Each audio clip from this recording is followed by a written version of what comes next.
Hello, bienvenue sur cette vidéo où je vais donner mon avis sur le troisième tome de Saint Seiya Time Odyssey. Alors comme pour toutes les reviews que je fais sur les différents tomes de Saint Seiya, c'est un avis que je fais peu de temps après ma lecture du tome, et puis en un seul tenant sans passer par un script, donc il y a des chances que je fasse des petits ratés, que j'ai des petits moments de flottement dans mon explication, mais c'est totalement normal, c'est voulu, c'est pour le contexte on va dire de la vidéo. Donc pour ceux qui ont déjà suivi un petit peu mes autres avis sur les deux premiers tomes, vous savez que j'étais plutôt mitigé concernant cette série. Du coup, est-ce que ça se confirme dans ce tome 3 ? Eh ben, pas vraiment. J'ai été très agréablement surpris par ce tome 3, que je considère être vraiment le meilleur des trois. Et là où les autres m'avaient vraiment laissé de marbre, voire même un peu déçu, celui-là m'a plutôt convaincu. Je dirais même que si ça avait été le premier tome de la série, j'aurais été très enthousiasmé à la suite du coup de la série à découvrir les autres tomes, ce qui n'avait pas été le cas auparavant, et du coup j'ai vraiment un avis très positif sur ce tome, donc je suis très content de ça, même s'il y a encore quelques petits soucis qui moi me posent vraiment problème et que je trouve très problématiques, mais on va en revenir un peu plus tard dans cette vidéo. Pour commencer, je vais faire un rapide résumé donc du tome 3. Donc ce tome va se centrer sur Yoga et se passe donc juste après la bataille du sanctuaire. La bataille de Poséidon, pardon, et en gros, Athéna va aller à Bluegrad, donc c'est une contrée qu'on avait déjà rencontrée dans le manga d'origine, dans une histoire annexe qui s'appelle la Cygnus Story, qui était centrée sur Yoga, et dans laquelle on voyait donc un peuple du nord de Sibérie, donc le peuple de Bluegrad et ses guerriers, qui affrontaient donc Yoga pour diverses raisons, et dans l'Hypermythe, on avait eu des infos de la part de Kurumada qui expliquaient que c'était les habitants de Bluegrad, en tout cas les guerriers de Bluegrad, qui, à une époque, détenaient l'urne de Poséidon et étaient censés la protéger. Ce tome reprend cet élément de l'Hypermythe, et donc Athéna va se rendre à Bluegrad pour redéposer l'urne de Poséidon dans laquelle son âme est enfermée, afin qu'il y soit donc protégé par le peuple de Bluegrad, et pour ce faire, elle est donc accompagnée de plusieurs saints, notamment Seiya, Ichi, Nachi, Milo du Scorpion pour la petite, on va dire, touche dorée, et puis évidemment Yoga qui donc revient sur ses terres natales. Voilà rapidement pour poser le contexte de ce tome. Globalement, on va partir sur les points positifs. Donc, comme je l'ai évoqué, moi, j'ai plutôt été agréablement surpris et très bien pris par ce tome, notamment justement par ce contexte de Bluegrad. Un des éléments que je regrettais dans les tomes précédents, c'était qu'il n'y avait pas forcément, on va dire, d'intérêt contextuel au tome. Je vais m'expliquer. Par exemple, pour Shun, alors l'action se passait à Jamir, parce qu'il fallait récupérer l'armure d'Andromède, donc c'était là qu'elle était réparée, pardon. Ok, mais il n'y avait pas de lien direct avec Shun, qui n'avait jamais été à Jamir, enfin il n'y avait pas d'affect par rapport à ce personnage. Pareil pour Ikki pour le tome 1. Ici le contexte est bien différent parce que le lieu et le sens de l'histoire est vraiment propre à Yoga et se rattache totalement à lui. On a donc vraiment un contexte qui est ultra favorable pour raconter une histoire qui est captivante et intéressante, et en plus on va développer un point très particulier qui est la Cygnus Story, qui était vraiment un truc un peu méconnu des gens, notamment ceux qui ne connaissent Saint Seiya que par l'anime, et ça j'ai trouvé que c'était très intéressant, et je considère, c'est mon avis, c'est pas l'avis des auteurs, mais moi je considère que cette BD, en tout cas cette série de tomes, aurait dû se centrer justement sur des points très précis comme ça du lore pour les détailler plus en détail, et c'est ce que fait très bien ce troisième tome, et ça m'a particulièrement plu. C'est vraiment un point très bien fait dans ce tome. En plus, il y a eu énormément de travail de recherche et de discussions avec les équipes japonaises pour faire quelque chose qui est vraiment pour le coup assez cohérent avec l'histoire originale, même s'il y a 2-3 petites incohérences par-ci par-là, c'est vraiment pas grave. Globalement, ce tome respecte beaucoup plus le manga que ce qu'avaient pu faire les 2 tomes précédents, et ça joue notamment par ce contexte vraiment très particulier et super intéressant. Donc ça vraiment, c'est le premier point positif. Le deuxième point positif, alors étonnamment c'est ce qui moi m'avait gêné dans les autres tomes, et c'est ce qui ici marche bien, ce sont les références. J'avais beaucoup critiqué le tome 1 et le tome 2 pour user de trop de références, et justement ne plus être dans la référence, mais dans l'utilisation de certains thèmes propres notamment à l'anime, et créer de grosses incohérences, notamment parce que Arnaud Delaine et Jérôme Alquier vendent cette BD comme étant très proche du matériau d'origine, respectant à la lettre entre guillemets le manga, et avoir trop d'éléments qui s'apparentent et sont repris de l'anime, ça crée une incohérence dans le sens où les deux sont fondamentalement opposés et incompatibles du fait des différences scénaristiques, visuelles, artistiques, enfin bref, il y a beaucoup de différences entre ces deux œuvres qui font que si on se référence trop à une par rapport à l'autre, on va perdre tout cet aspect canonique, si je puis dire, du manga. Ici, toutes les références qu'il y a, alors pas qu'à l'anime, il y a d'autres œuvres, hein, j'ai parlé de l'Hypermite un peu plus tôt, enfin donc la chronique des guerres, je sais plus comment ça s'appelle, etc., mais qu'on appelle à tort l'Hypermite. Il y a aussi des références à épisode G, Requiem ou Assassin, je sais plus, un des deux, des références donc au manga, enfin bref, il y a des références un petit peu partout, mais elles sont juste au stade de référence. Par exemple, je vais prendre un exemple très simple, quand Yoga, Saori et consorts arrivent à Bluegrad, Milo explique que pour arriver à Bluegrad, ils ont traversé donc le désert sibérien et qu'ils sont notamment passés par au travers des peuples qui vénèrent Odin. Voilà, on n'a rien de plus que ça, mais c'est une belle petite référence à l'arc Asgard de l'anime. On ne dit pas que l'arc Asgard a existé dans ce contexte de cette BD, on dit juste que effectivement ils sont passés par un peuple qui vénérait Odin.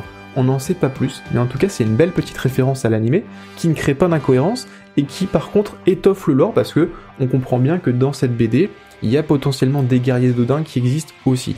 Et c'est comme ça pour plein de petits éléments, notamment tous les petits éléments repris de l'Hypermite, comme le fait que les armures ont été forgées à l'aide des Phaistos, comme le fait par exemple que Bluegrad soit les gardiens entre guillemets de l'urne sacrée de Poséidon. Donc il y a plein de petites références qui cette fois-ci sont très subtil, amené d'une belle manière, n'entache pas le récit, au contraire le développe, et ne le rende pas incohérent vis-à-vis du manga. Et ça, c'est quelque chose qu'ils n'avaient pas réussi à faire dans les 2 premiers tomes, et qu'ils ont réussi dans celui-là, et ça m'a particulièrement plu.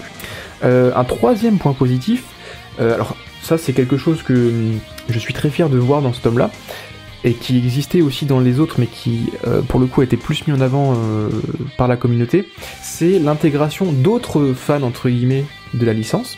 Je pense notamment à Randall Pizzardini, qui est que je suis sur Twitter et qui fait beaucoup de fanart, en tout cas qui a fait pas mal de fanart sur Senseiya, et qui ici a eu l'honneur en fait de faire l'armure du personnage, je sais plus comment il s'appelle, enfin, c'est une des heures de Chronos, l'heure d'Amarok, et il a pu faire son armure, la forme totem de l'armure, etc. Et ça a été implémenté dans le tome, et je trouve que c'est vraiment très sympa de la part de Jérôme Alquier et d'Arnaud Delaine d'avoir intégré comme ça des éléments liés à la fandom.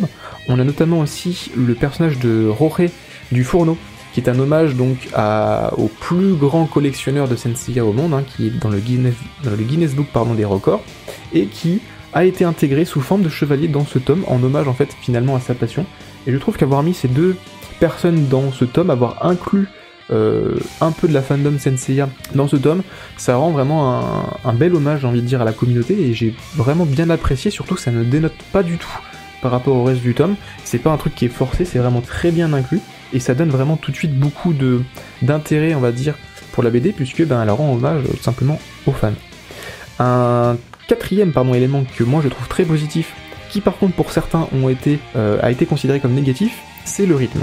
Alors cette BD, contrairement aux 2 premières, elle est ultra dense. Il y a vraiment énormément d'éléments, trop parfois, ce qui fait que effectivement on a du mal à développer les heures de Chronos et ses Lepta. Les ennemis sont très peu développés, ils sont battus en quelques pages à part l'ennemi final. Là-dessus c'est vrai que c'est un petit peu dommage, mais finalement il y a tellement d'éléments, de petites références à se mettre sous la dent, que la lecture elle se fait toute seule.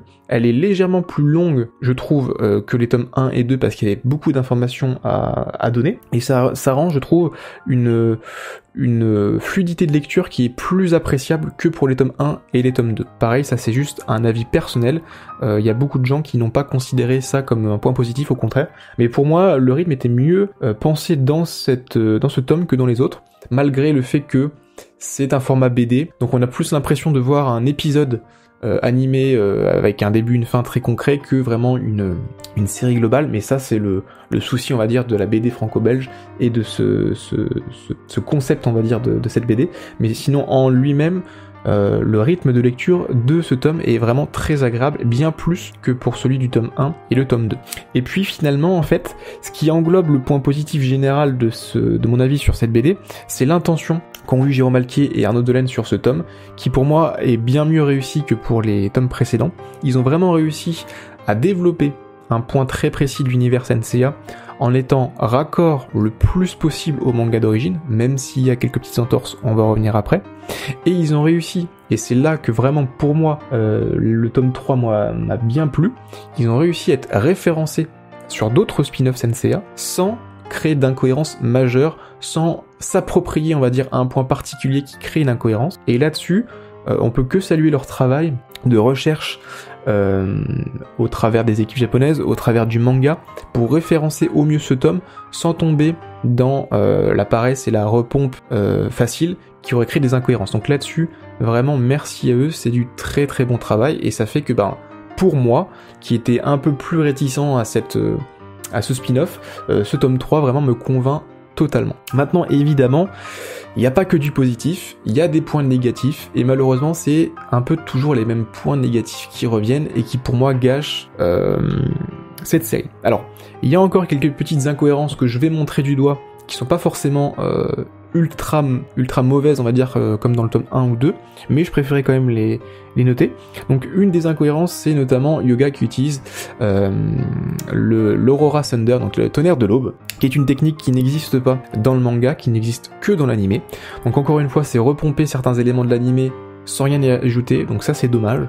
Ça peut être aussi parce que le Goldny Smersh, j'ai toujours du mal à le dire, donc la deuxième technique de yoga dans le manga n'existe pas en animé, donc ils ont peut-être dû compenser ça pour plaire aux fans, ou en tout cas pour que les fans comprennent. Je trouve ça dommage. Encore une fois, ils auraient pu mettre le Goldny Smersh, même s'il n'y a pas d'équivalent français, on va dire, en animé. Voilà, ça c'est un petit truc un peu dommage. Pareil, l'incohérence du zéro absolu. Alors ça par contre c'est une incohérence un peu plus problématique dans le scénario, puisqu'on nous dit que Camus maîtrisait le zéro absolu, et en fait on nous fait comprendre dans le tome que pas vraiment. Alors ça c'est un problème dans le sens où s'il le maîtrise vraiment, c'est incohérent par rapport au manga, puisque dans le manga on sait qu'il ne le maîtrise pas. C'est laissé supposer dans la BD qu'il ne le maîtrise pas, notamment avec l'ennemi final qui en gros explique qu'elle arrive à décongeler entre guillemets l'élément qui est congelé, je vais pas spoiler les personnes, parce qu'elle arrive à faire un froid supérieur au froid qui avait été utilisé pour geler cet objet, et donc un froid supérieur au froid de Camus. Donc si c'était du zéro absolu, elle aurait pas pu faire un froid supérieur. Vu qu'elle peut faire un froid supérieur, c'est supposé, laisser supposer qu'on n'a pas atteint le zéro absolu. Mais ce n'est jamais confirmé dans la BD, c'est confirmé plus tard dans les éléments explicatifs de la version collector. Et ça reviendra juste après, parce que la collector c'est vraiment pour moi le gros point noir de cette BD. Donc on a cette petite incohérence, on a également encore une fois l'incohérence, alors je vais être un peu plus mitigé là-dessus, mais sur Ikki, qui apparaît dans ce tome et qui... on nous donne l'impression qu'il meurt et qu'il ressuscite encore une fois. Alors vous le savez si vous suivez mes vidéos, pour moi Ikki n'est pas immortel, j'ai fait une vidéo de 45 minutes là-dessus qui est relativement objective et qui reprend tous les points du manga, et la conclusion de cette vidéo c'est que il n'y a aucune preuve formelle qu'Ikki soit immortel, et aucune non plus qui prouve qu'il ne l'est pas, mais le scénario et les éléments qu'on peut retrouver tendent plutôt à montrer qu'il ne l'est pas. Donc reprendre cet élément d'un Ikki immortel 2 fois en 3 tomes, ça me paraît un petit peu exagéré. D'autant plus que dans la collector, on nous fait un petit laïus justement sur Ikki, on nous explique bien que son armure ressuscite, mais pas lui. Donc ce qui est dit dans la collector n'est pas raccord par rapport à ce qui est montré dans la BD. Donc encore une fois, ça m'embête un petit peu, qui montre des éléments dont finalement ils ont pas vraiment la certitude. Donc ça m'embête un petit peu. Deuxième point négatif, gros point négatif pour moi, c'est l'apparition d'un personnage. Donc là je vais spoiler, ce personnage c'est Kanon. Donc il apparaît dans ce tome, il ne crée pas d'incohérence vis-à-vis du manga, mais clairement il est là juste pour le fanservice et il n'apporte rien du tout. Et je suis assez déçu que des auteurs de ce niveau-là apportent un personnage comme ça juste pour du fanservice, sachant qu'il y avait déjà Milo pour ça, qu'il y avait déjà Ikki pour ça. Rajouter Kanon qui en plus, n'apporte rien du tout à l'histoire. Il apparaît sur une page, enfin 2 pages, il a une attaque, une référence, c'est tout. Je trouve ça dommage, et encore une fois, ça montre avec l'Aurora Thunder, enfin tous les petits éléments incohérents, que ils essayent quand même d'appâter vraiment plus les fans de l'animé que les fans du manga, en leur mettant des petits trucs qu'ils aiment bien pour les rendre confiants et leur rendre la lecture plus appréciable, plus agréable. Je trouve ça dommage que encore aujourd'hui en 2024, on se focalise autant sur l'animé. Alors je comprends bien les fans qui sont fans de l'animé, qui considèrent que c'est le vrai Senseiya, etc. l'œuvre de Masami Kurumada, c'est avant tout le manga. C'est ce qu'il a voulu dire, c'est ce qu'il a voulu présenter au monde, c'est ses idées entre guillemets. C'est ça qui devrait faire foi et qui devrait être mis en avant aujourd'hui, plus qu'un animé de 40 ans bientôt, qui a été retravaillé par plein de personnes, qui a été revisionné, revu et corrigé par la Toei, qui a eu aussi un fort impact par Bandai. Enfin bref, il y a plein d'éléments externes qui sont intervenus dans cet animé. Et je trouve que c'est plus intéressant aujourd'hui de mettre en avant le manga, qui est vraiment le matériau d'origine, que finalement une itération de l'histoire, et même si elle est ultra populaire. Donc ça voilà, ça c'est un truc qui m'a un petit peu déçu, mais ça n'entache pas globalement mon avis sur la BD. Et un troisième truc qui est pour moi voilà le clou final que vraiment je déteste dans cette série, qui n'a pas de lien avec la qualité intrinsèque du tome, c'est pour ça que pour moi le tome est très réussi, c'est un annexe, c'est la collector.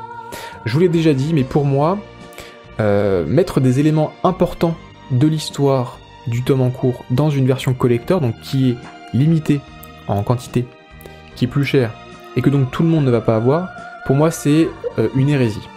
Un tome, en tout cas une histoire, elle est censée se suffire à elle-même, on ne devrait pas avoir des annexes qui permettent d'expliquer certains points. Et dans ce tome-là, la collector, elle donne beaucoup trop de détails qui ne sont pas expliqués dans le tome. J'ai pris l'exemple tout à l'heure du zéro absolu de Camus, c'est expliqué dans la collector que, effectivement, il ne le maîtrisait pas. Il y a plein de petits ajouts dans cette collector qui expliquent des points de détail très précis du tome.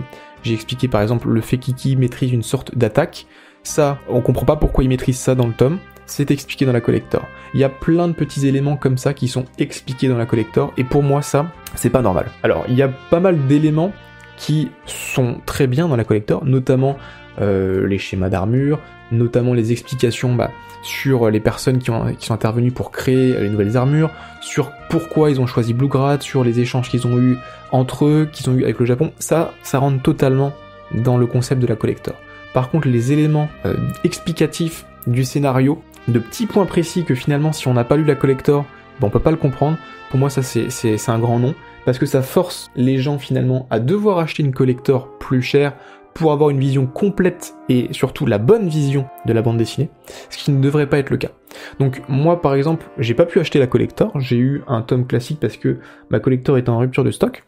Heureusement j'ai des connaissances qui m'ont permis d'obtenir cette collector via des photos pour que je puisse justement vous donner mon avis sur cette collector, mais je trouve ça extrêmement dommage qu'on soit obligé de passer par un tome collector pour avoir l'entièreté des éléments importants de l'intrigue.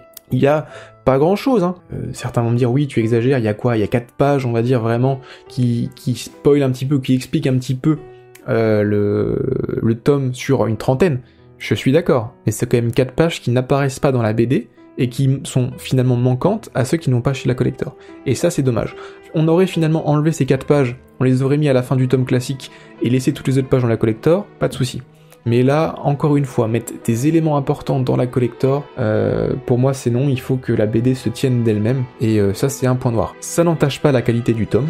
Comme je l'ai dit, ce tome pour moi est le plus réussi, et je suis très agréablement surpris de la qualité de ce tome. Et pour la première fois, donc je suis vraiment, j'ai hâte finalement de voir l'arrivée du tome 4, puisque si à chaque fois on monte en qualité au tome, j'ai très hâte de voir le suivant qui sera sûrement exceptionnel. Donc voilà pour mon avis général sur la BD. J'ai peut-être été un peu trop large dans ce que j'ai dit, j'ai peut-être rentré dans les détails, trop dans les détails sur d'autres passages. J'espère que vous ne m'en voudrez pas évidemment, comme je le fais à chaque fois, c'est vraiment une vidéo sans préparation. Comme ça, j'ai l'impression de vraiment vous dire ce que je pense vraiment, sans avoir à passer par de l'écriture et de la reformulation qui pourrait amoindrir ce que je dis. Là, vous avez vraiment mon avis sur ce que je pense de cette BD, qui, je le rappelle, mon avis global, si on enlève vraiment les petits éléments négatifs qui sont vraiment du pointillage, c'est une BD de très grande qualité qui est très bien meilleure que les tomes 1 et 2, et vraiment je suis très surpris et j'ai très hâte de voir la suite si on reste de ce niveau pour la suite de la série.